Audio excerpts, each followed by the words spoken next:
back to Liminal Frames. I'm your co-host, Nathan, and I'm joined by my co-host, ExoAcademian. Exo, greetings to you, sir. How are things going?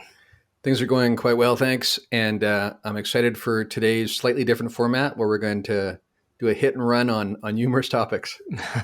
we are rapid fire. Well, maybe not quite rapid, but rapid for us. Let's put it that way. Right. It's all relative, right? It really is. Rapid liminal frame style.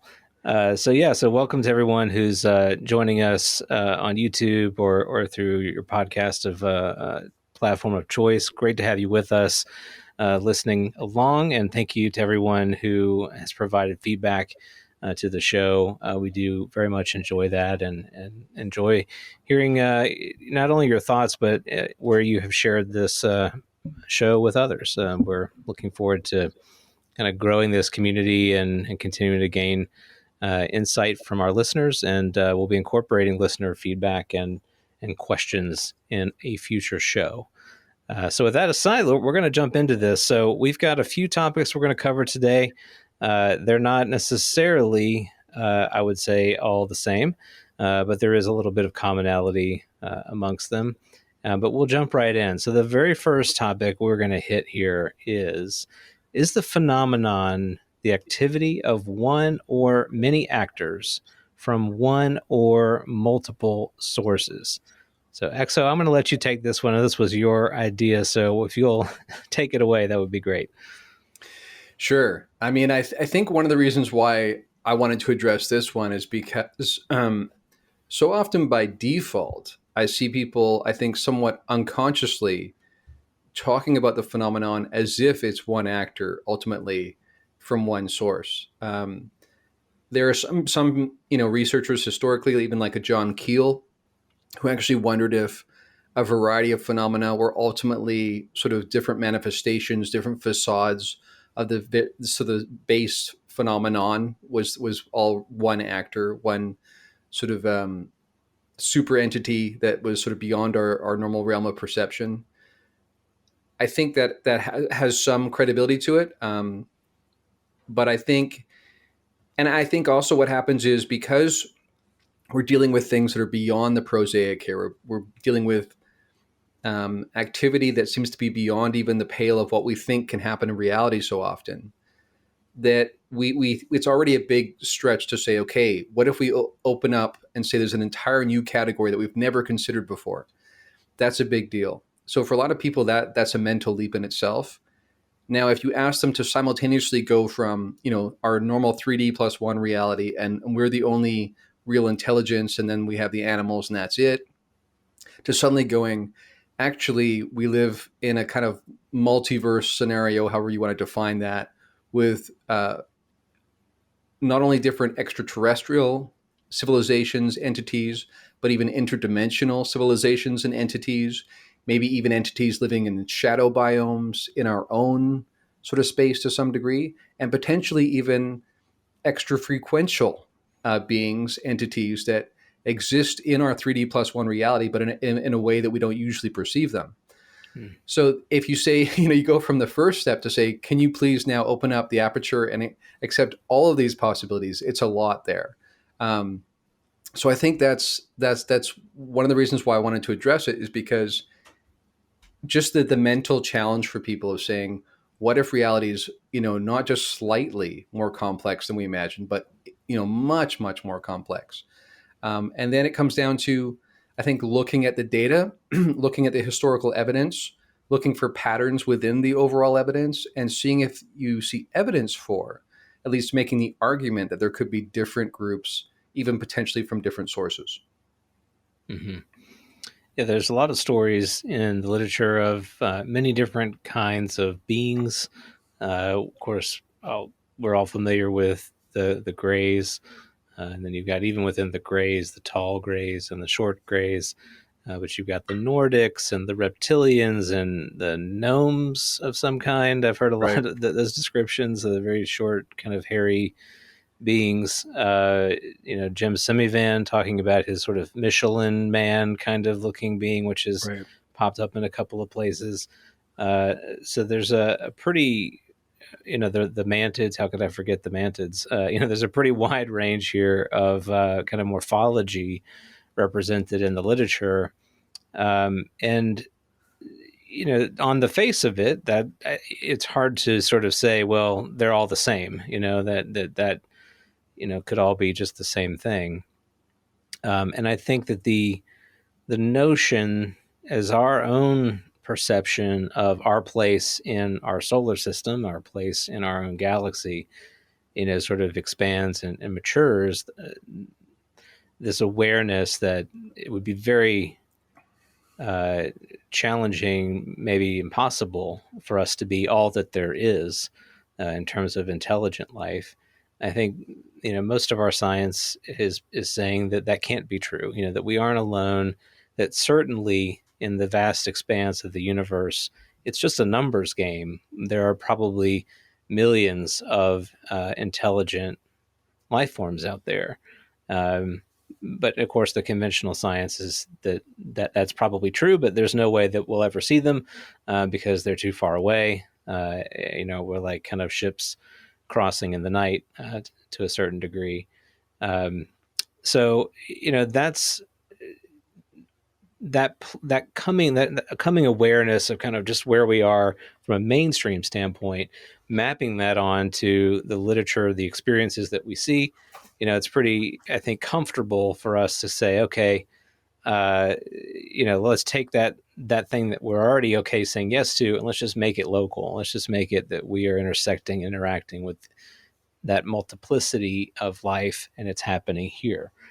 So I like that. It's a very attractive, I think, narrative.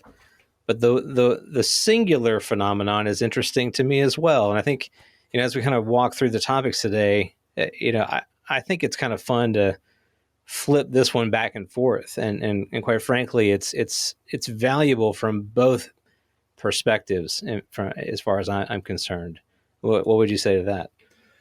I agree with that. And I would actually even maybe add a third option, which is that if you bring our consciousness into the mix and say that who we are becomes part of how this gets framed, then, it may even be that you could have cases, say, where there's a lot of times where it's one thing, but what it ends up looking like is different things. And we have as much of a role to play in that as the thing itself, so that there's a kind of translation process that by default has to happen when these different kinds of realities are intermingling with ours. That just by definition, that's what happens. Kind of like when you're translating one language to another, human languages even, you never get a perfect translation. You get some translation errors just because there's some base differences in different societies and how they think about the world, because language ultimately reflects the way we see the world in reality. So I think it is worthwhile doing that, because it could even be that, you have one actor that causes a lot of it, for instance, right? And so you could, to some degree, say it doesn't have to be either this, huge assortment of different ones, or one manifesting as different ones. It could be that you have a bunch of different ones, different sources, different entities, different origins, but you also have one that has the capacity, to manifest in different forms, or we are part of the process with our consciousness, and that partly explains why you have so much, variance. Like even when you think about the craft that have been seen, right? The supposed 3D craft that look like objects in the sky. Now there's some question there whether or not that's kind of like a virtual reality representation, or if it's really physical, if you could, knock your hand on it kind of thing and make a dinging sound. But you've probably seen it where people have put together these illustrations of all the different kinds of even like saucer type shapes that have been seen. And it's like myriad shapes, right? Like almost everything you can imagine. Which makes me sometimes wonder if it is somehow a representation that's a translation of something else. And that's why you get these differences. You also get interesting discrepancies, like people see a craft from the outside, it looks like a certain size. They get inside, and it seems like 50, 100 times larger, And so it seems like what we think of as these hard and fast rules around what's physicality and it being, a consistent dimension and things like that doesn't work this way with some of these others and the craft they supposedly use.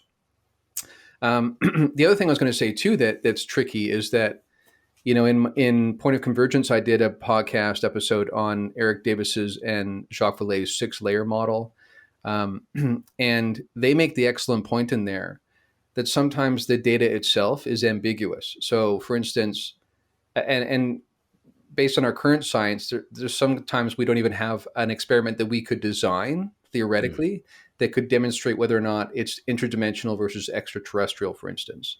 Like they make the point that wormholes theoretically could be a mode of travel for extraterrestrials, interdimensionals, and even time traveling humans from the future. All three can traverse those kinds of different kinds of distances or modalities through something like a wormhole. And just because we see something emerging from a wormhole, like maybe at Skinwalker Ranch, right? That's been seen, like portals have been seen and whatnot. We don't know that means, aha, okay, so they're coming from elsewhere in our physical universe. No, we don't know that. It could be from a different dimension. It could be whatever that is. There's different discussions of what that means. I think I have a different view on it than some people do. And it could also be evidence of time traveling as well. And when you think about what's been seen at Skinwalker Ranch, these dinosaur-like Jurassic era kind of creatures that seem to roll onto the property, it makes you wonder if there is kind of space and time get distorted when they come through these portals. Mm-hmm. There's sort of two facets that I want to touch on with this, just in light of what you said. So one is that this notion that we ourselves are sort of a singular, entity in and of ourselves. So this it seems like an easy thing to say yes to. I of course am the same, sort of entity, Nathan, that I am now. I always have been. But when you really start getting into it and thinking about it and looking at yourself from a perspective of time, it's very easy to see that that's not true. My past self is a totally different Nathan. There are obviously commonalities, but would I recognize the thoughts of future Nathan were I to meet that person tomorrow? So there's some sort of a perceptual continuity that we maintain in order to sort of create this cohesive sense of who we are. And just like we're doing that, we can take that concept and map it onto the phenomenon as well, and sort of look at what's happening throughout the literature and say, well, this is all the same thing. It's all just sort of the same, even though it may look different over time, or vice versa. That it's sort of all different pieces. And I think the underlying sort of issue there is perception, of course, and our need for a cohesive narrative categorization of what's happening. And I point that out only to say that the power of our ability to do that is what enables us to do so much with our own lives. So this notion that we can create a consistent sense of self from moment to moment in our life enables us as a species to do incredible things.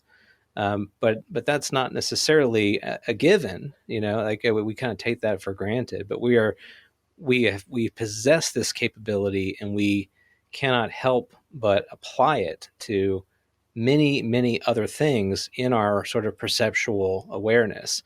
And so we apply that to the phenomenon as well. It is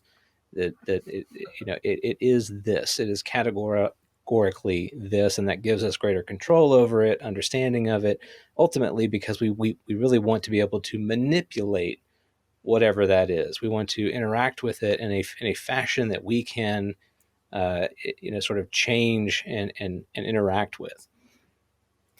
Yeah, I agree. And in Buddhism, they will often try to get you to look at yourself and look at your history to demonstrate that there ultimately is no consistent self, right? Like we can look back and say, I traveled from this street to this street, and that gives a sense of continuity, right? But in terms of who we become over time, yeah, it's constantly shifting. Even think about how the cells of our body, reproduce every 8 years or something, So who's sitting in front of me, across the virtual screen here, is not the same biological entity in terms of what it's made of that it was 8 years ago, which is crazy when you think about it.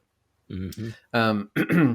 Yeah, and getting back to the, I was thinking about this when you brought up that point, and relating to what I began with by saying that because it's already a big stretch for us to allow for the possibility of these different kinds of others, different kinds of intelligences, different aspects of reality. My friend Stuart Davis made this point one time, and he was kind of pushing back at Jacques Vallée a little bit, and I think it's a valid point. And his point was that do we sometimes mistake territory versus entity? And so what he meant by that was, so he used the analogy of you're in a certain port, right? Like in a bay somewhere. And a certain period of time, some people in a log canoe rolled up, another time an orca whale swam up, right? Another time a nuclear submarine came in, right? And say other times you're not used to seeing things in that bay, okay?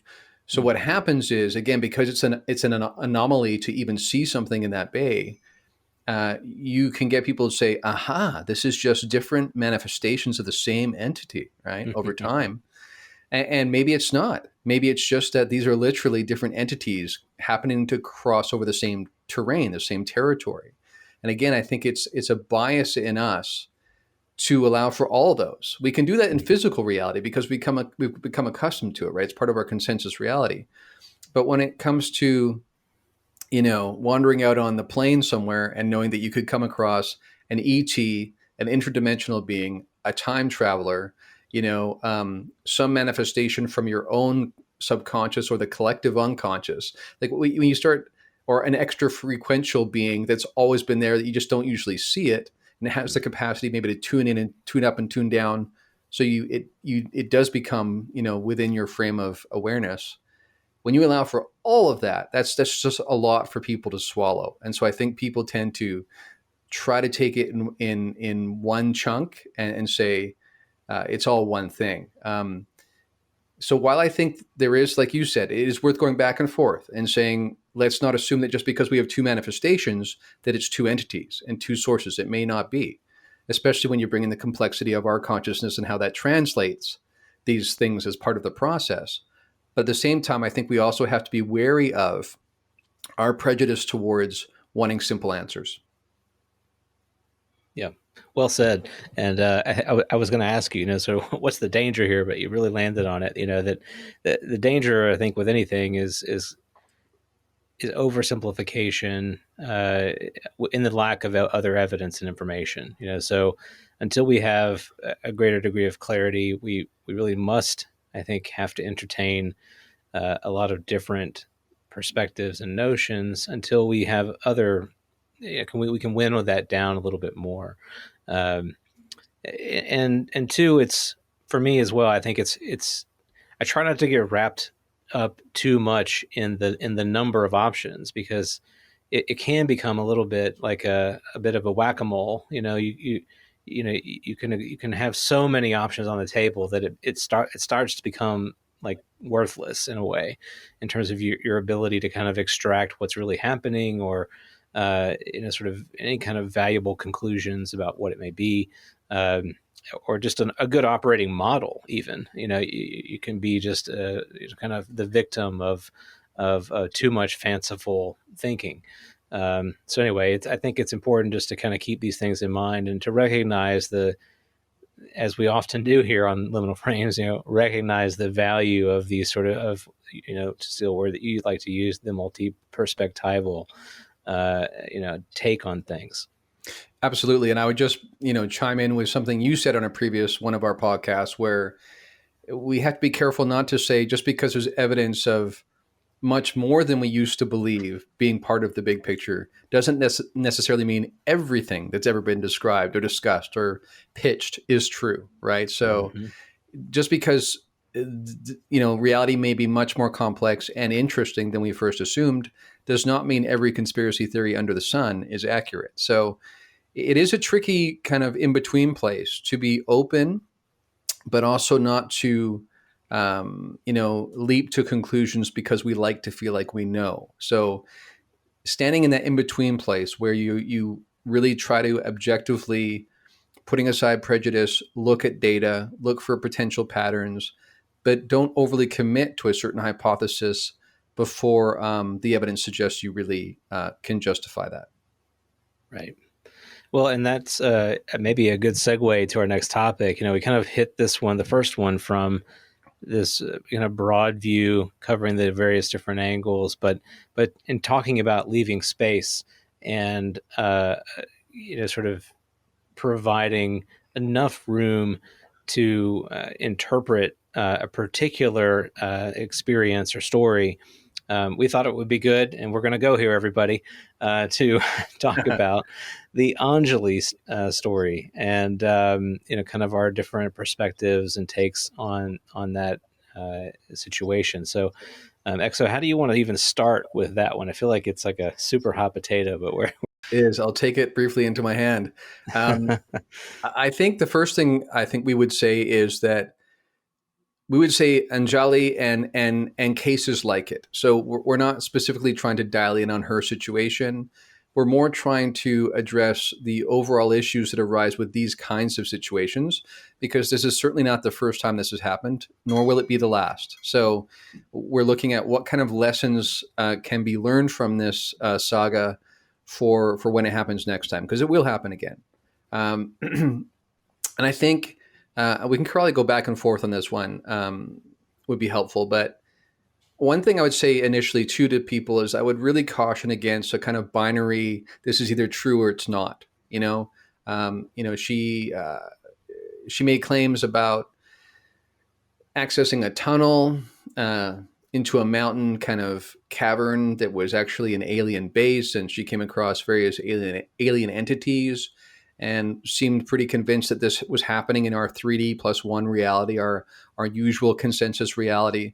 So much so that for those of you not familiar with the story, although I don't know how many people are like that now, she actually was set up a poll kind of thing where people could vote on who would join her on kind of an envoy expedition to go back to this mountain UFO base and meet these aliens, and that supposedly the aliens were, part of this process and spearheading it to some degree and giving her some direction.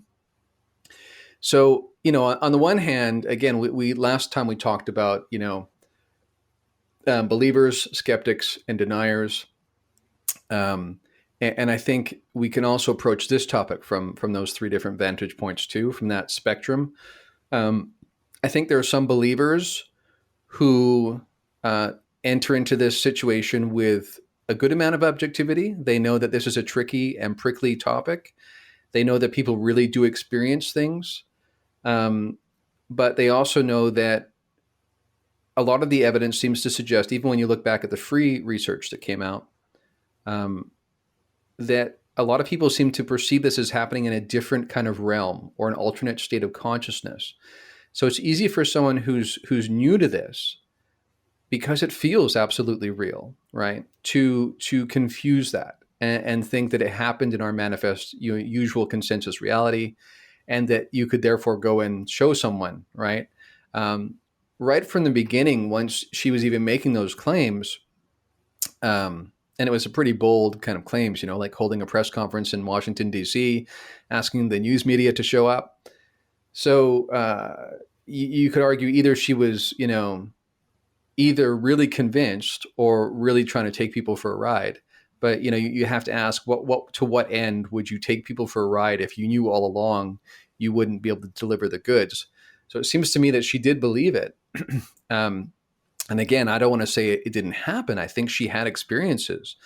I think that the data shows us, though, outside of her situation even, that these experiences often happen in a kind of altered state of consciousness or an alternate realm. And that's true for a lot of the things we're going to talk about today. NDEs, OBEs, even abduction stories. So I think we have to keep that in mind, that it's not a binary, is it true or is it not? I think this is a cautionary tale, both for a new person who has these kinds of experiences, and they're overwhelming and life changing in sometimes in very positive ways. I think that she has shown evidence of really having a spiritual transformation, which happens to a lot of people. Again, from the literature, we can see that. But where the mistake came in, I think, is in what realm or level or mode of reality did this happen? Again, that doesn't mean it's less real or not. It's more about how reproducible is it? Can you really lead people on an expedition, etc.? What are your thoughts? Ooh, yeah, it's well, it's a human interest story. I think that's something that those who are in the community really gravitate toward. There's this real element of urgency and kind of drama. That it's like literally like UFOtainment in a way. Right. So what's going to happen next? And I think as a result, you see a tremendous amount of public interest in what she says, and communities have certainly popped up around what she says, and various shows, see a lot of viewership when they have her on to talk about her experience. So, and there's a mixture there too of kind of why people are there. Some are there, as just a sort of a curiosity. Some are there in part because maybe they too have had their own experience and they're looking for some kind of commonality, and seeing someone else who is kind of given the floor can be validating to what you have gone through in your own right. Um, what I want to say is that this is a very complex situation. I think it's I have a very hard time being particularly black and white on it, because if you take a black and white position, sort of one way or the other, you also have to be then willing to take black and white positions on other things, other similar events like this that have happened throughout the literature, and not just the UFO literature, the abduction literature, or whatever, but through the sort of the history of human kind of what I would call like a visionary experience.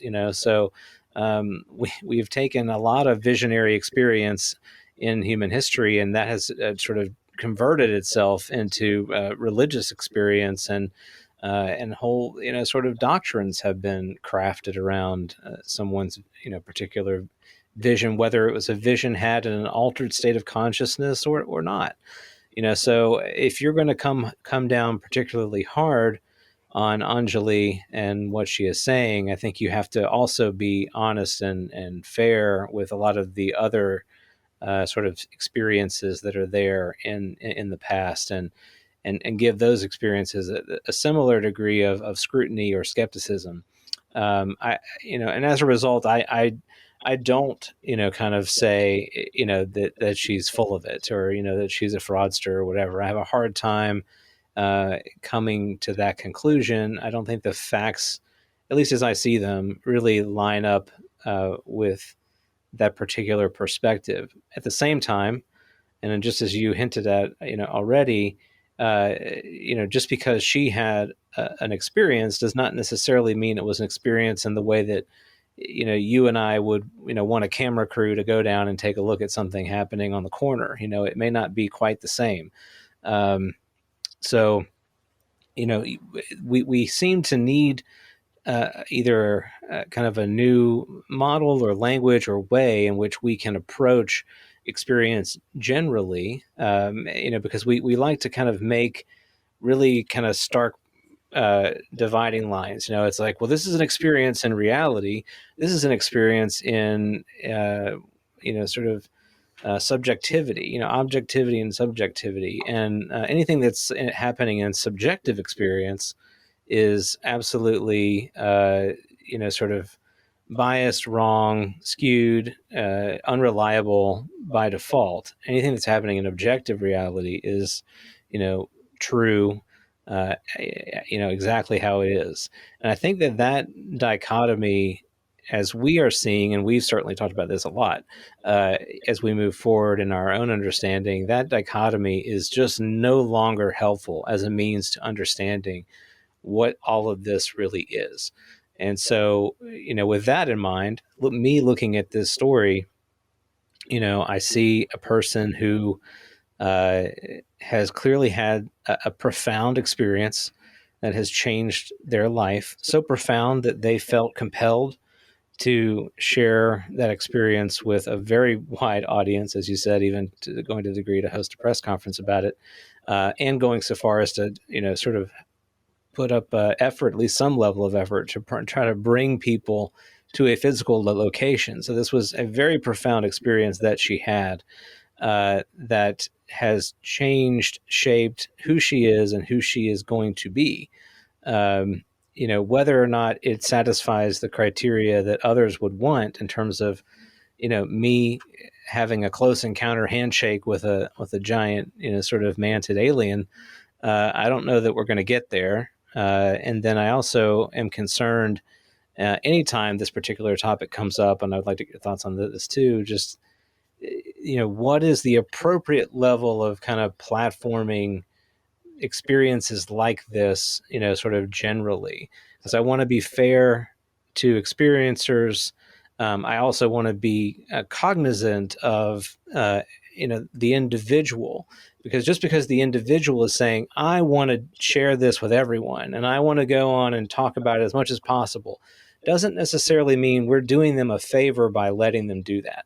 So I'm very kind of aware of the sensitive nature of this, and I don't want to enable a person who, who through either mind enabling or community enabling, it could do more harm to them than good. So I really wrestle with that quite a bit, and I understand a lot of the folks that talk with her or want to have her on their shows. I think most of them wrestle with that too, but are pursuing it because there's just so much interest in it. Yeah, and I think first of all, that's a sort of soul searching question that I think any of us in this field have to wrestle with, and that is the line between UFO-tainment versus UFO information. I think that sometimes just because someone has kind of an outlandish view or perspective, that will attract viewership or hits or whatever. I don't think that means we should necessarily give them a platform. I wish there's no way we're going to, all agree on, okay, let's put it through this system to see who passes and who doesn't. Mm-hmm. That's not going to work. But I do wish there was some criteria that people set up for themselves. I don't think it's as simple as saying, look, we're just going to provide a platform for anyone that has a view, and we're just trying to be totally democratic about it. I don't think that's helpful. I think if you have an audience, especially if you have a pretty considerable audience, I think part of your role is to be a gatekeeper of sorts, to try and establish some of your own baselines. But speaking of that, I had a few thoughts. So first of all, to your question about, to what degree should we offer platforms for these kind of people in these kind of situations, not just for the sake of what it does to the community, but what it does to the individual who's coming forward with a story. I think when she first came forward, I talked to some people who've been in this field for decades, and they've heard this all before, and they kind of predicted exactly where it ended up going. I think that I certainly would not, on the face of it, I would not recommend that someone who has a profound experience goes and holds a press conference and asks the news media to come. I just don't think it's wise. I think that my preference, this is just my preference, the humble perspective would be to seek out others who claim to have similar experiences and see what they learned, how they handled it, talk to them, try and put it through that process first, rather than, I know it can feel like, wow, I'm the center of the world here. And I'm not trying to put her down. I'm saying it feels profound. It feels life-changing. The message that came to her was, civilization changing in its nature. So I understand fully the desire to come forward and say, hey, I can help people. At the same time, what a lot of people began to notice is a lot of the messages she said these others were bringing forward were very similar to a lot of, ancient spiritual traditions. Because truth is truth on the one hand, but also suggesting that maybe while that was new to her, it wasn't necessarily new to other people. And I think if she had sort of gone through a process of checking with others, seeing others who had been through a similar situation in history before coming forward, I think that might have helped her for her own sake. Mm-hmm.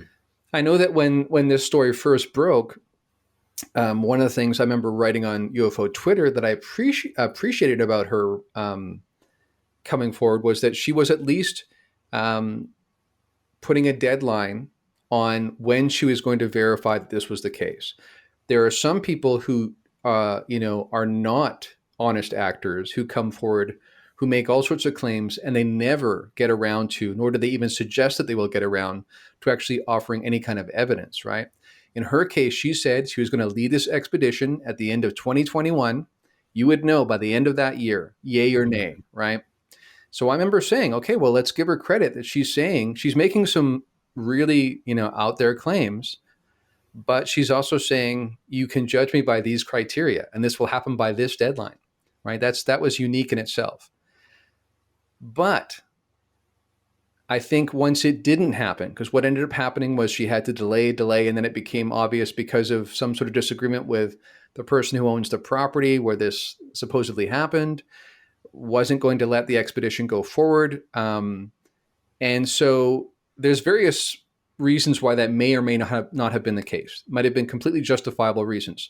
However, I still think at that point, she has to be accountable for the fact that the evidence she promised to provide did not happen. The question of why is a separate question. I'm not saying there weren't, valid reasons why it didn't work out, but you still have to come forward and be accountable and say, look, I said I had made some claims and I said I would verify them on this date through these means. That didn't happen. So I understand if you don't want to take anything I'm saying. I don't have anything at this point that I can put forward to say that this is provable, demonstrably. Mm-hmm. And I think that it does the community a disservice, and it does her a disservice, and people like her in that situation, when we don't have that sort of reckoning where we say, okay, we all got excited. There was all sorts of, discussion and celebration around this thing that was going to happen. But we shouldn't just turn our heads and say, that's too bad, didn't work out. We should be just as front and center with the reckoning and the accountability on it not coming through as we were on the initial excitement. I think that's the only way we can, as a community, learn. And again, that's as much for her sake as anyone else's. It's not about trying to shame her, and nothing to do with that. It's got to do with us as a community being honest with ourselves and the outside world. The other thing I wanted to bring up that touches on something you brought up around this hard sense of objective reality, right? Versus a gradation of different, elements of reality that kind of overlap. And I remember that John Mack really ran into this, so he was sort of squarely in the mainstream of academia. He had people at Harvard say to him, listen, John, just tell us, is this a psychological issue or is it physical? In other words, is it real or is it a psychological condition? Those were the only two options they gave to John. And what he wrestled with over years and eventually came to was a recognition that that binary model doesn't seem to play well with the data. That, his comment on this actually came to mind when we were tossing around names for our show, because he talked about these liminal zones where things are both real and not real, and I know for a lot of people that just sounds like, not just paradoxical, but kind of nonsensical, right? But there seems to be evidence, again, with these alternate realms, with these alternate state of consciousness, with sort of overlapping waves of reality that can intersperse amongst each other, that it's not as simple as either this person has some sort of psychological condition or it happened in physical reality. It can be a gradation of various options. So I think we really need to continue to wrestle with that. We're a long ways from that because our society, much of our society, and the mainstream view is not anywhere close to that. Um, the thing that happened with Mac was decades ago, and he went through kind of a tribunal at Harvard and came out on the other end. But a lot of people wanted to take him out of the school, remove his credentials, whatever, because he even dared to believe this stuff could be in any way real, right?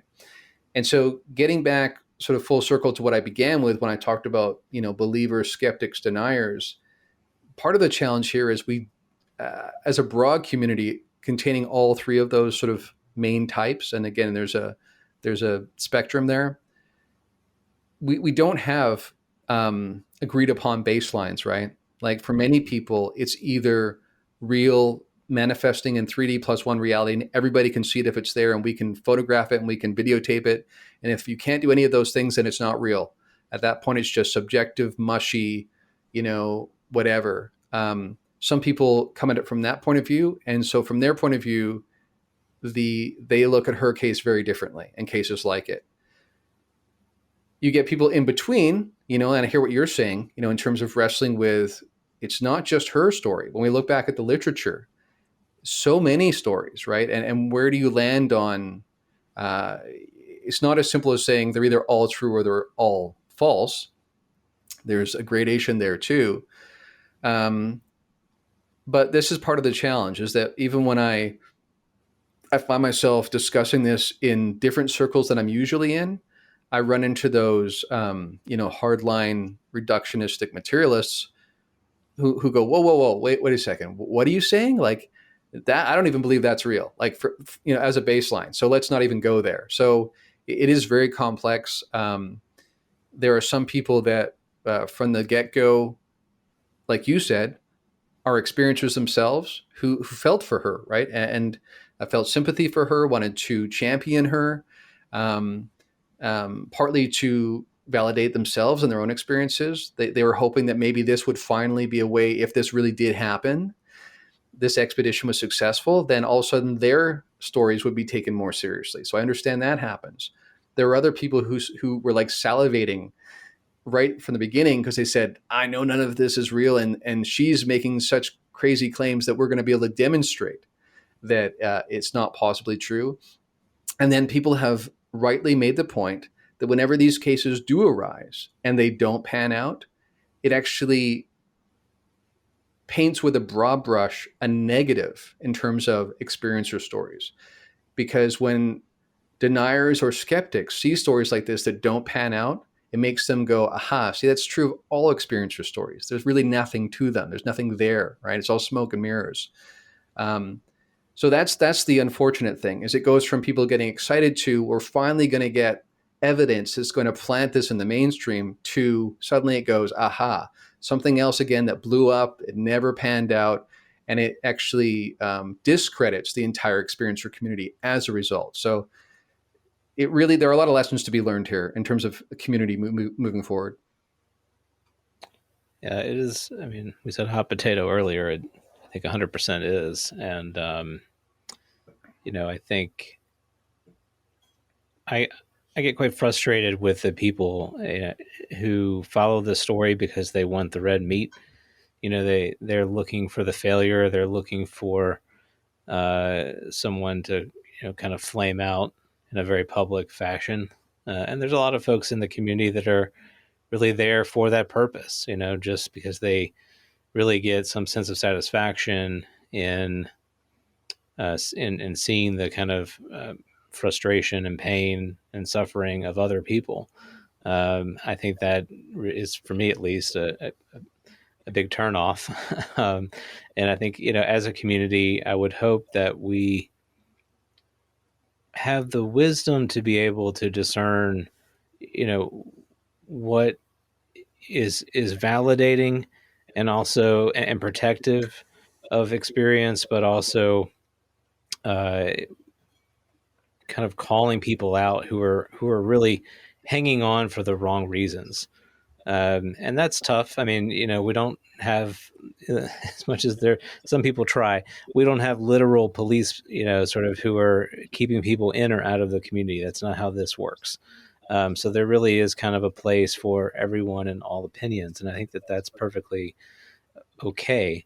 But for those who are here, who are experiencers, or those who are, sort of looking for truth from a scientific perspective, who are convinced that there is something there, I think we have a responsibility to, uh, you know, try to, as best we can, to create a community that is, sort of charitable and compassionate, yet also, wise, and not kind of enabling people that maybe should not be enabled, not because they may be wrong, or they don't that we don't think they had a real experience, but because maybe the experience that they are proffering really does not have the sort of, as you said, the common ground that it needs for us to make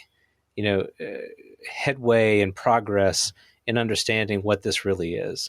There is that sense in which, if we can look at experiences kind of broadly from a high view, and seeing how a lot of folks have had similar experiences like this throughout time, but many of them have not panned out. That there have been a lot of prophetic, sort of proclamations, and they have not panned out.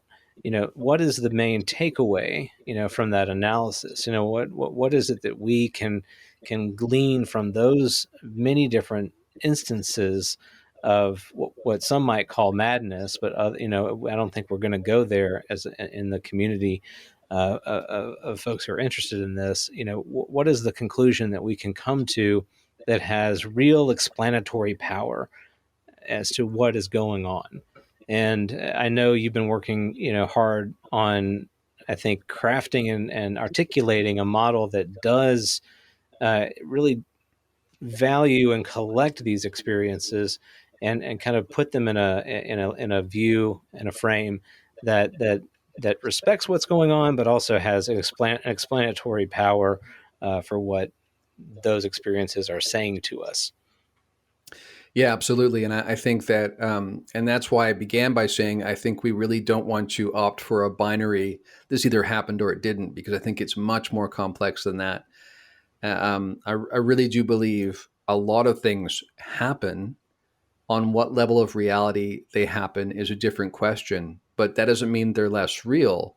Um, I think there are certain elements of reality that a lot of, put it this way, a lot of radios are tuned to a certain radio station. So it tends to establish that as a really strong signal. And that creates a feedback loop that becomes a strong enhancer of that particular objective reality amongst the consensus, amongst the totality. There are other elements of reality that happen, that sort of overlays within that happen to smaller groups of people or individual people.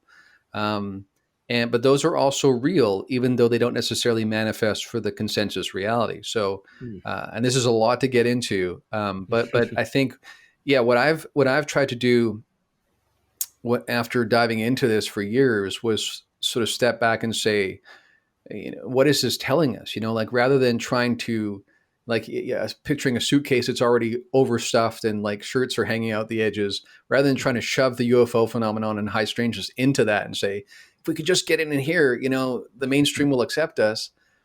Maybe if I pack it this way, it's not working. No, I think the suitcase is the wrong suitcase. That's what this is telling us. That our model of reality is not just incomplete, but actually a fair ways off what is really going on.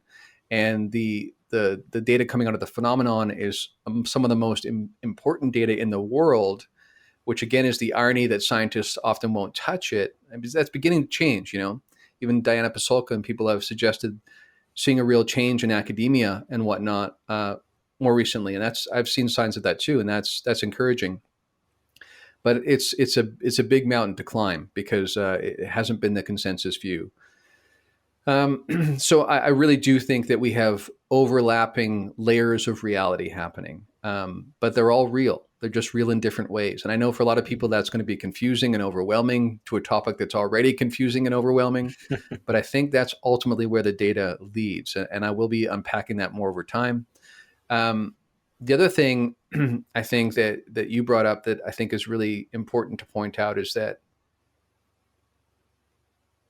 regardless of what position you take on these kind of things, sort of intellectually, to always come at this with a spirit of charity, and like you said, I also get really turned off by the people who smell the fresh meat and say, this is going to be an easy meal, or this is going to be low hanging fruit.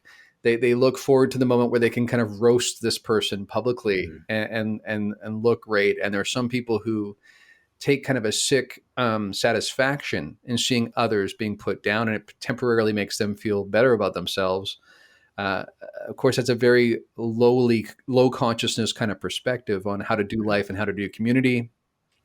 So I would say my first thought, and I think we try to encourage this a lot, is that we welcome everyone. Whether you really have a hard time believing any of this is true, or you're trying to hold a skeptical point of view and hold out for more information, or you've had experiences yourself and you're convinced.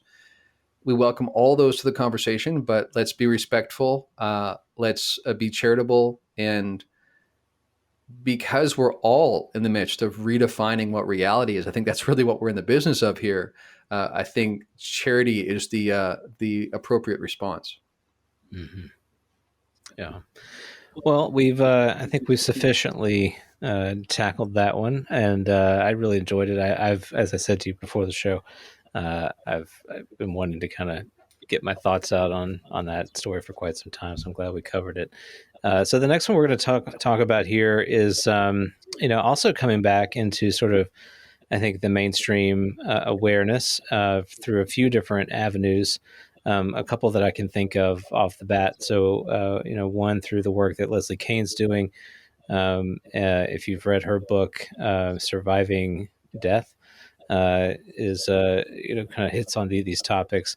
But more recently than that, the work of Robert Bigelow and the Bigelow Institute for Consciousness Studies, the BICS contest that was recently concluded.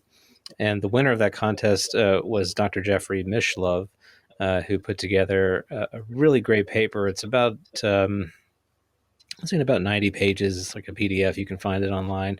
Really encourage folks to check that out because he does a very comprehensive sort of overview of really this notion of the survival of consciousness after death, and looking at it from a lot of different sort of modalities. And it's an interactive paper too. There's a lot of videos in there that you can watch, just really chock full of information.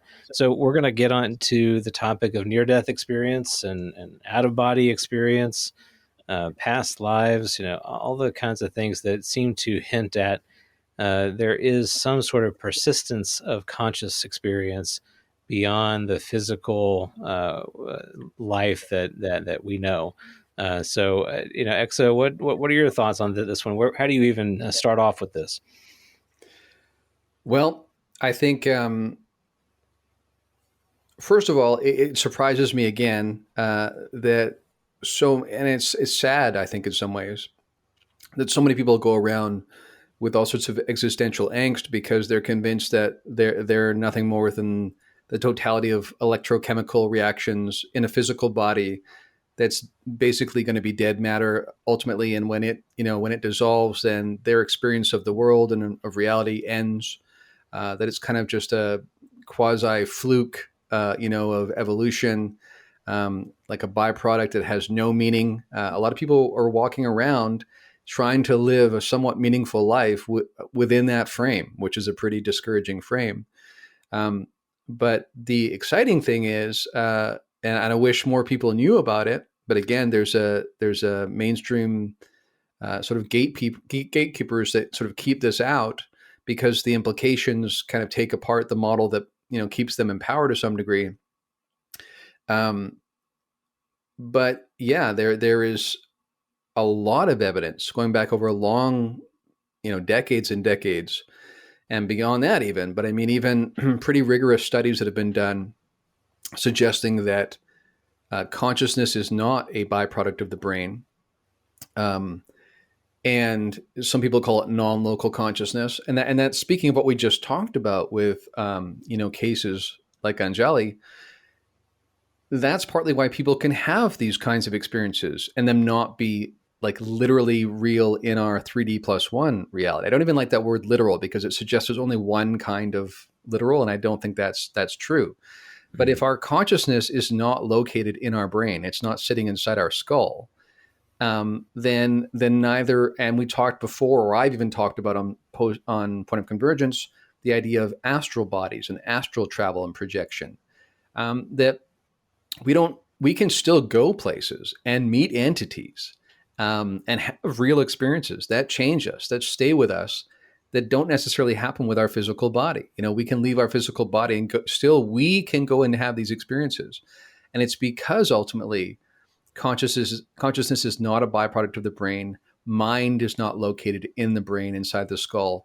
And so once you start realizing that, I think it goes beyond that. And it comes back to what I was saying before, kind of an idealist perspective on metaphysics, that ultimately our notion that reality is about physical stuff is actually, I think, a misnomer. And that's part of the irony here, is that when we say, okay, tell us, did it happen to her in reality, in physical reality or not? I think that's the wrong question. And that's, again, part of the problem when you have an entitlement or kind of perspective on reality. Then you just like what happened to John Mack at Harvard again, they ask these either or questions as if there's nothing else on the table, right? And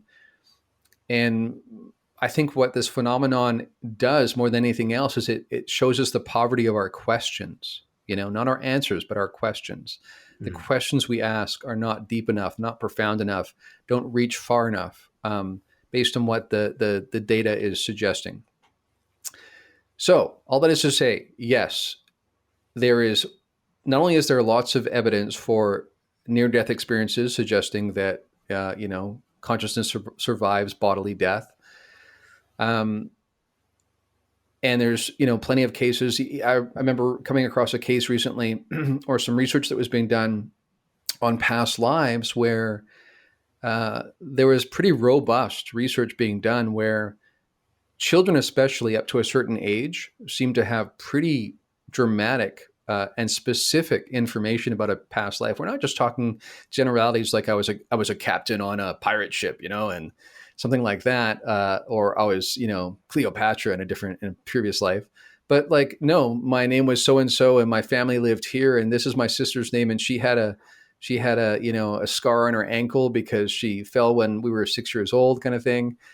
Stuff that is not part of the public domain, right? Like it's insider information you would only know, right, if you were actually there. And they've been able to go and trace these stories, many of them, like there's quite a robust collection of data now where they've been able to track down these families and confirm all these details. So that, again, is just pretty robust data suggesting that absolutely we are much more than our physical body. And on top of that, we seem to have multiple iterations of a physical body, of a consciousness that evolves and iterates over time. And we can I'll toss it back to you, but from that, what's also interesting we can get into later on is that not only is there sort of a subtle connection with the UFO phenomenon in that sense of like these altered state of consciousness and these other realms, but there's even cases where aliens and supposedly deceased relatives show up in the same setting. So there's sometimes direct connection. Yeah, I love this one. So I think it's one of my favorite aspects of the phenomenon. And as you said, there's quite a bit of very compelling data that exists about the reality of persistence and survival of consciousness. We kind of forget, I think, that everything takes place within mind space. So we like to talk about our dreams and oh, that was a dream just in my mind. Well, this conversation we're having right now is happening in my mind. Our minds are creating everything that we experience. And as hard as we are, sort of try in our sort of uh, reductionist, materialistic, kind of view of the world to verify the real quote unquote stuff that exists, the more and more we are finding that stuff isn't as real as we think it is. That it's not, it may seem solid, but it is not really that. When you really get down at the sort of fundamental level, there is strange behavior happening, and quantum physics has pointed at this. For a very long time. It's not like this came around, a decade ago. This has been decades in the making. And I will say too that the thing that I like about this topic in particular is that for me, it's kind of a redemption of ancient wisdom in the human family that we can look back on and go, okay, well, maybe they weren't as sort of wacky, crazy, people as we like to believe. Um, I can remember just growing up. I'm sure this is a common experience, and at least in the Western world, reading about ancient cultures and beliefs and practices, and just thinking, man, what a bunch of crazy people who just had these insane sort of notions about what was really going on, what the nature of reality is, and almost thinking that those people were just dumb, just didn't have the intellectual capability that we have in our modern era. And I think we really need to sort of check that assumption. We need to be very careful about kind of stigmatizing our ancient families in this way. It's not to say that they had it all figured out. It just as it's not to say that we do.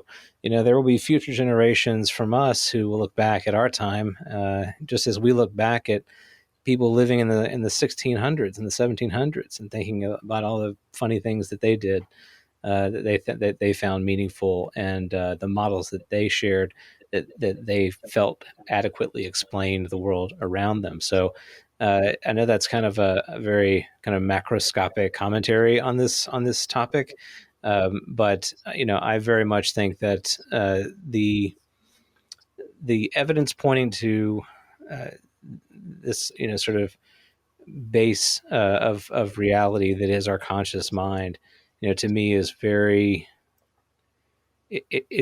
it's compelling. It's energizing. It should really, in my opinion, like get folks very excited. I would also say that it's probably pretty rare for people to not know someone who's had something like this happen to them or someone that they know in their life. I certainly have a family member who, when he was a teenager, he was playing soccer and he got, heavily concussed or something. And he had an out of body experience. Like, he could see his body. He could explain things that were happening, around the field that he would not have been able to see. So, I mean, how do you reconcile that? I think it's very challenging to do so. Yeah, absolutely. And I think numerous things I want to say based on some great stuff you said there. Yeah, I was thinking about, in terms of what you said with your friend playing soccer, there's cases, where someone had, flatlined in a hospital, right? And so they pictured leaving their body, flying out the window, going over top the roof, and they happened to notice like a red sneaker upside down in the corner, Right. and like even in a section you can't even really get to, you know what I mean? Like you literally would have to like fly over in a helicopter to see it. They go and check, and sure enough, there's this red sneaker there. Mm-hmm. Or people will be able to pick up conversations that the doctors and the nurses had while they were supposedly completely flatlined, no cognitive functionality at all, apparently, right? So they shouldn't have been able to form memories, and yet, people are shocked by this after the fact. And the irony is, you can talk to lifelong nurses and doctors who will be honest with you and say they come across these cases all the time, and yet the irony is they can't talk about them in the mainstream because it's still considered, kind of heretical to talk like this. Um, yeah, and I think that's the thing with all these different topics that we are discussing today. And the reason why I called my podcast Point of Convergence is because we're looking for some sort of overarching model that has explanatory power for all of them. So you can't just make this about UFOs. I mean, some people come in excited about the idea of ETs flying cool spacecraft, right? But you don't have to be in this field for very long before you run into the high strangeness and the paranormality and the way that people are changed permanently. Um, we both watched recently an interview with Kevin Day, who was part of the whole Nimitz Tic Tac event, and on the surface of it, that looks like a fairly clean situation where nuts and bolts people get excited because they say, "Hey, we've got not only expert witnesses from F-18s who saw these things up close, but we've got sensor data, all sorts of accounting that this really happened, right? And this is finally the case that seemed to catch the attention of Congress." And yet, someone like him talks about being completely changed. Like he says, they changed him, right? Like he was somehow his passions, his interest, his way of seeing the world, it all changed as a result of this experience. So we're not talking about some sort of indirect, that's interesting. If these guys are around, let me think differently. No, it's like something, again, I think it's sort of an idealist kind of overlay of mental experience, so much so that it changes us. Like it may show up even in our DNA. Our DNA may even look different. That doesn't mean to me that it's happening on the level of DNA. I think the DNA change is the reflection of something that's happening in overlaying mental experience. And again, I know that's going to be complex for a lot of people to understand. But getting back to your point, yes, absolutely. Historical religions, spiritual traditions have talked about an idealist perspective on reality for a long, long time. That ultimately everything is mind. And that in the same way that you can be in a dream and it can feel completely real, and while you're in it, you have no reason to doubt it, unless you get really good at lucid dreaming and that kind of thing. But the only thing that really, if you think about it, that makes us think this is different, the waking reality, is because we're all sharing this collective dream. And so we sort of by default say, okay, this will be the baseline for reality, and everything else is kind of just, some sort of manifestation of, my brain just working stuff out in the middle of the night. And yet, when you really get down to it, we have no reason to believe that this is any less of a dreamscape, ultimately, than that. There are some people who have dreams that last for 7 years. That's experientially, they last for 7 years, even though they wake up and it's only been 8 hours. So, again, even the consistency, of this sort of shared dreamscape doesn't tell us that it's therefore more real. Again, it's all relative. So. And I think it's also important to remember that we've talked about this before as well, that in human civilization, we tend to shift from one worldview to another. And kind of like a pendulum swing, we do that. So rather than, making, reasonable shifts based on new data, we tend to have these moments where a revolution happens and we tend to like overly swing the pendulum and say everything about the previous conception is silly and outdated, and just reject all of it. None of it's real. This new shiny thing is the way to look at the world now. And I recently heard Jeffrey Kripal talk about this, and he said this funny thing. He said that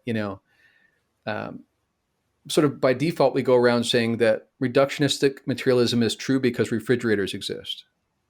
And what he meant by that was the power by which physicalism has been able to change our world, has been able to harness nature in such a way to transform our civilization, extend our lifetimes, build modern technology and whatnot, that because it has so much power to transform our experience of reality, we therefore by de facto say it must be the explanatory ultimate reason behind reality. When it's not. It really comes down to, you think about a kid playing a video game, they can get really good at understanding how to push what button, do what at what time, when to jump over the swamp, when to swat at the alligator. you know, and it can be extremely successful. That doesn't necessarily mean that kid understands reality. It just means they understand how to play the game. And science and even applied physics is ultimately about trying to model and predict nature. And we've gotten really good at that, at modeling and predicting how nature will behave, which has allowed us to develop modern technology that's transformed our civilization. That doesn't mean we actually know what nature is. That's a completely separate question. Many people don't realize that, and many sort of mainstream physicalists sort of take as a default that because they've been able to transform civilization, they get to be the gatekeepers on what counts as real. And we kind of de facto give that to them too. I think that's something we have to reckon with as well. So, but the last point I wanted to make, based on something you said too, was, well, again, speaking of this pendulum, science and, you know, the Enlightenment and the Renaissance, all of that sort of came as a reaction, right, to the Middle Ages and religiosity and outdated notions of reality, and giving all the gatekeeper power to priests, right, and the church and things like that. And so we swung the other way and said, let's reject everything that even smells like that and embrace physicalism, modern science. And because it can model nature well and produce things for us, we'll just go there. But, you know, I think a much more prudent way to move forward, and again, my background in integral theory informs this, is that we should always transcend and include the previous worldview and the lessons. And so, as Ken Wilber has pointed out, you know, the idea is to begin with the notion that any model of reality that's held sway in a certain civilization in some part of the world in some era probably had something going for it. Otherwise, they wouldn't have adopted that. So we can take the valid things, the useful things that even points towards, and take that with us moving forward, rather than this sort of silly pendulum swing we tend to do, which is reject everything that even like connotates like that, associates with that, and only take the new. And I think as we get better about doing that, we'll have a much more holistic understanding of reality, and learn that even some ancient tribal traditions, shamanic traditions have been dealing with and been okay with something like the phenomenon and sophisticated non-human intelligence for eons. Mm-hmm. I think that the things that you've talked about there, they are quite challenging. Particularly because even though we can, kind of in a way write this on a chalkboard, we can lose sight of the fact that it's like the air we breathe. This physicalism, materialism, like literally is something that we are born into and is a part of the fabric of the world that we understand from the very beginning. And so I think what the NDEs and similar experiences do is they really confront us with this other way of being, other way of knowing and understanding that is in stark contrast to this comfort zone. And we instinctively and understandably, have a strong reaction, almost like an immune response to that, because it just doesn't fit into our model. And something that really comes to mind that fits just like that or falls into that category is the notion of synchronicity. And we've all experienced that. I would say synchronicity is something that I would wager pretty much everybody has had at some point in their life, and some people have them quite frequently. But essentially, it's they can range from being incredibly mundane to extremely profound. And we with the profound ones, we obviously we attribute a lot of meaning to them, just in some instances to where they literally, in fact, change our lives, or that they change the trajectory of our lives.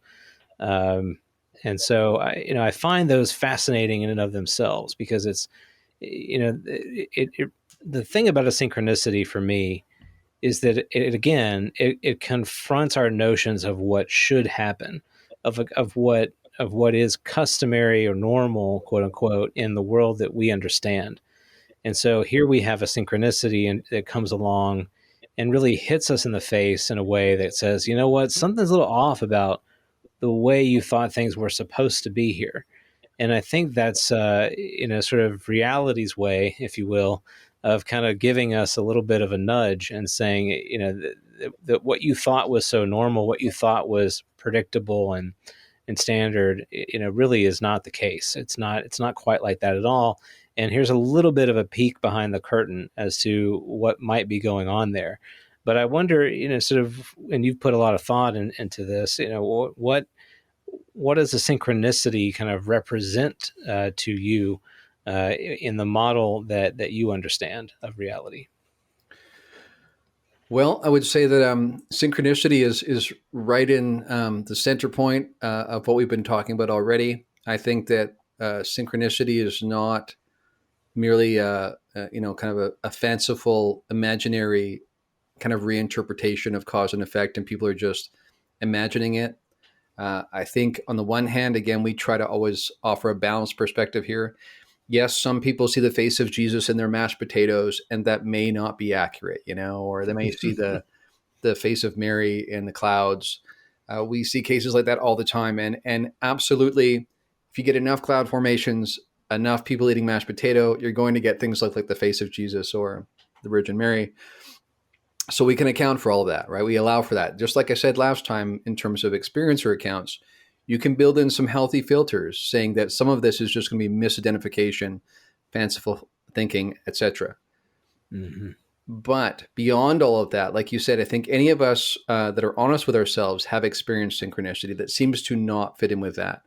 And because maybe we're aware of those people who saw Jesus in their mashed potatoes, we don't talk about it because we don't want to be associated with those kind of, silly thinkers or whatever, gullible.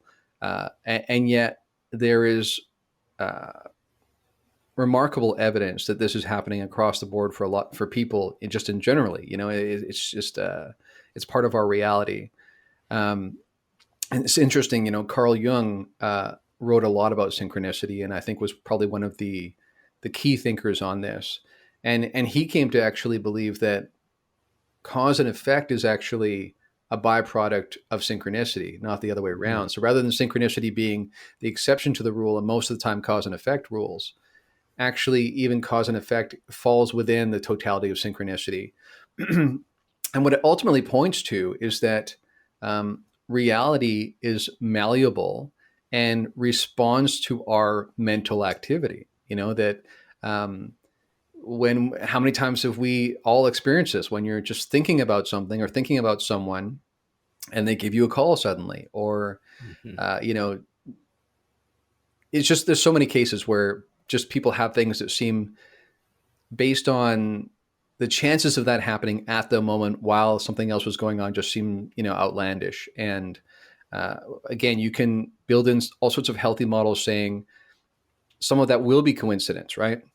Nevertheless, it really seems to be a real thing. And again, I think it points to the fact that reality, what we conceive of reality, is not this physical thing outside of us. It's more than just what we're mentally conceiving of, right? I think it's part of a larger mind space of which we are sort of small fractals within. But we can impact the totality. So in small ways. And what's interesting, even when you think about people who have precognitive dreams, right, where they see the future, what'll often happen is that they'll see their particular future. So they won't necessarily see the consensus future, but they'll see their own future. And so that suggests, again, we have, to some degree, while we obviously exist, we're all immersed in this larger shared world space, dreamscape, we also have our own mental experience and our own reality to some degree. And I think where people go wrong is they're, again, too binary with that. They either say there's one reality that's objective and physical and it's outside of us and we don't affect it at all, or they swing to the other side and say, your reality is what you think it is and you can do anything. If you want to be Superman tomorrow, you can jump off a building and fly. That the evidence does not support that notion, right? So, and I suggest people do not test that hypothesis. Mm-hmm. But somewhere in between, I think, is the reality that we can, the more we grow in consciousness, I think the higher our consciousness is, the more impact we have on the consensus reality. That's why I think some of these other non-human intelligences are much further along in this, and they recognize that to manipulate reality is to manipulate these sort of mental, cognitive overlays that inform our experience and our reality. That when that's the case, suddenly you can imagine them doing all sorts of things. That it's not just about dissolving a wall and passing someone through it and then reassembling their atoms up in the ship like we would picture on Star Trek, because that's still a physicalist model, right? Like people there are thinking, how would you accomplish that? Okay, you take the atoms, you separate them so they're far enough apart you can pass them through a wall, because the wall too is just a bunch of atoms that you could separate, and then you put them back together again. Again, I think just like in a dream, if you want to pass through a wall in a dream, you don't have to do that, do you? Because it's ultimately mind stuff. That's what I think is going on. I think some of them know that. Some of them that's how they manipulate and move through reality. And that's why we're caught off guard and don't understand it and seem perplexed by it. But yeah, synchronicity is absolutely real. Synchronicity shows that we are not just passive observers of reality, but actual actors that can impact it. And that also often it's a social interaction where different conscious agents, to use I think Donald Hoffman's term, can impact, because he also posits that consciousness is fundamental and physical reality as we perceive it is a byproduct of that. So for him, really what this is about, the growth is about conscious agents interacting with each other. The rest is all malleable. And synchronicity is evidence that that's what's really going on in reality. Yeah, and I love that it's a model that is interconnected. It has this strong connective tissue component to it that materialism does not seem to have. Under materialism, the world that we are so familiar with, we are all separate. We are all distinct. Kind of, it's very atomistic in a way, and in the world of idealism, where these concepts are, sort of the way things work. Your conscious experience, my conscious experience, there is this interconnectivity to it. There really is this sense in which we are closer than we think to one another, and I think that's a very powerful way of thinking about both individuality, but also in a sort of experience broadly. Not only human experience, but experience of all living things. That there is this really rich, sort of interconnected web of conscious experience, and we are, kind of nodes along, in that web. Our own activity impacts, relates with the activity of others that are there as well. So for me, it's something that's very powerful. And I know we're gonna come back to this topic a lot more in the future as we continue to kind of explore these concepts. But as we kind of turn toward the end of the show, and we've actually kind of been dipping in and out of this already to some degree, but what would you say are some of the ways in which these topics that we've covered, what would you say that is sort of the commonality amongst them? How are they related to each other? Right. Like, as you say, we've kind of touched on this a few times now. I think they're all common data points within an idealist metaphysical conception of reality, that within that overarching conception, you can make sense of all of this. And I think we should be really clear and say that according to like a hardline reductionistic materialistic model, not only can you not make sense of the UFO phenomenon and stuff that happens. So if that's the hill you want to die on, that you really are convinced that's the model of reality that's correct, then you almost have no choice but to reject all of the data coming out of the phenomenon, because it just doesn't fit. But then, even like you pointed out earlier, revelations coming out of quantum experiments don't fit either. Where something, I mean, to touch on what we're talking about here, it has been proven, okay, in quantum experiments that two people could observe something and observe and see two different things and both be real, both be right. Okay. A lot of people don't understand the implication of that, like the shocking implication, and I think it was Niels Bohr, a famous quantum physicist from around the turn of the century, who said, if quantum physics hasn't like profoundly shocked you, you haven't understood it yet. Mm. Like that was his point. And a lot of those early quantum physicists became mystics because that's what it points to is this kind of dreamscape of reality, this kind of consciousness at the root, and everything else, energy, matter, these things that we think of as being solid and trustworthy are actually kind of these wispy, temporary manifestations. It's consciousness that is permanent, that is primary. And, not long ago, I pointed out that I don't think it's coincidental, and I think it's a clue that we do have cases where people like Whitley Strieber have experienced, and guests at his cabin have experienced seeing deceased relatives along with gray aliens. So in one case that Whitley Strieber talks about, he and his wife were experiencing gray aliens on the second floor. And on the first floor, another guest was seeing her brother who had been missing, that she didn't know he was deceased, but it turns out he was, but he was showing up to say, hey, I'm okay. This was happening in the same case. Now, again, some people who want to look at this in kind of a reductionistic way will say, those were the Greys just disguising themselves as her brother, right? Just to fool her, because we know those are nasty actors. And I'm like, well, that's one interpretation, and I can't conclusively say you're wrong about that. But what I think it points to, what I think is more persuasive, is that these others understand the overlaying modalities of reality. And what we think of as death is actually mostly an illusion and will turn out to be a house of cards in many ways. And for them, it's seamless and easy to bring along with them these others who are our deceased relatives, who are just in a different modality of existence than we are. But it's not complex. And because they are so more astute than us in moving across those different domains, which is all part of the totality of this, like I say, these overlapping waves of conscious experience is what reality ultimately is.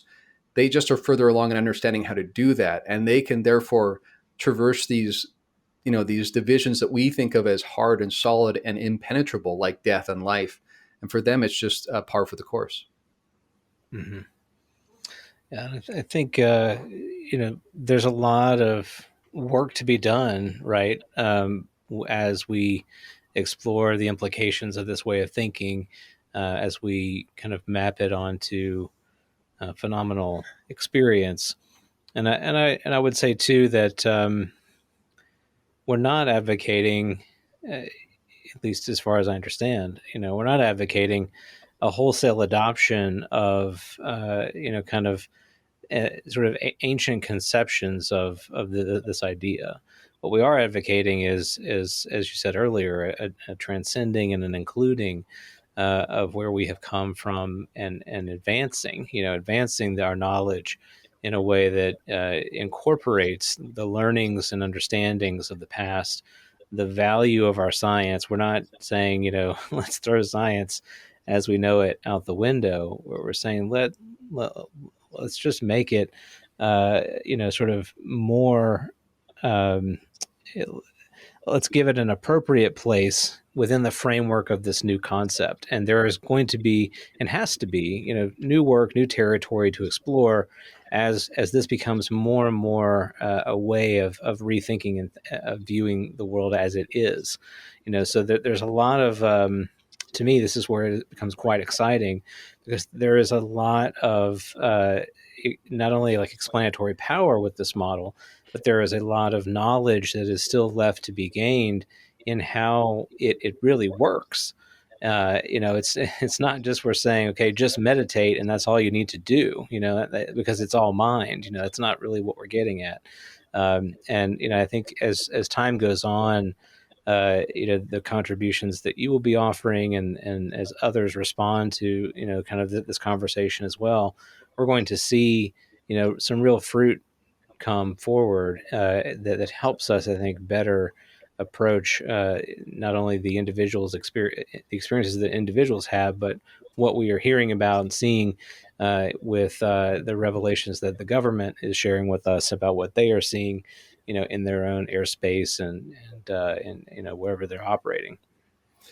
Yeah, absolutely. And the only thing I would add as we close here is that, like you touched on earlier, I think this provides meaning for not just for the UFO phenomenon and high strangeness, but for the very existence of our lives. That we're not some freak accident of, again, the physicalist model of the multiverse partly was posited to when we look at how this universe seems so finely tuned for us and for the production of planets and stable systems generally, and the kind of base elements that allow for life to develop and things like that, in order to sort of maintain the notion that this is all just a fluke and random, they posit innumerable numbers of universes that are being created all the time. And of course, one of them or a few of them are going to turn out to be just by fluke designed this way. Mm-hmm. I think that's sort of adding complexity to try and explain what we're already seeing. And we need to remind people that what we know for sure is that we are conscious and we have experience. Mm-hmm. Projecting something like a physical reality outside of that is adding something. And in terms of the law of parsimony, you generally want to go with the simplest explanation, right? Occam's razor here. So the simplest explanation is that consciousness exists. It's primary. We have experience of which it manifests looking like physical reality, but we are primary. We are part of a consciousness substrate that explains how we're all connected. That explains how people have experiences with these aliens where they remember being an alien in a past life or knowing that alien being in between lives. All of this begins to make sense. All of the experience or testimony, as well as all the, really impressive, robust data coming out of, near-death experiences, parapsychology, quantum mechanics. What we're saying is that all of it points in this direction. And what it does is it provides a nobility and a purpose to our existence, that we really are here for a reason. And I think that is probably the most exciting aspect of this of all. And I'm encouraged to be part of the movement to help people realize that, so it enables them to feel excited about their future and where they're going. Yes. And on that note, I couldn't have said it better. So we will wrap up. Incredibly happy to have those of you listening with us, and really honored for those that find the show meaningful and feel so much that way that they want to share it with friends and colleagues. That's a high honor if you decide to share this show with others. And we hope that you'll continue to join us along the way in the journey, and participate in future conversation, because the conversation must continue. And with that said, may the quality of our questions, shaped by a desire for understanding, enhance our journey of discovery. And may our travels broaden the sphere of our consciousness, reminding us that new discoveries beget new horizons. As always, adventure awaits. We'll see you next time on Liminal Frames.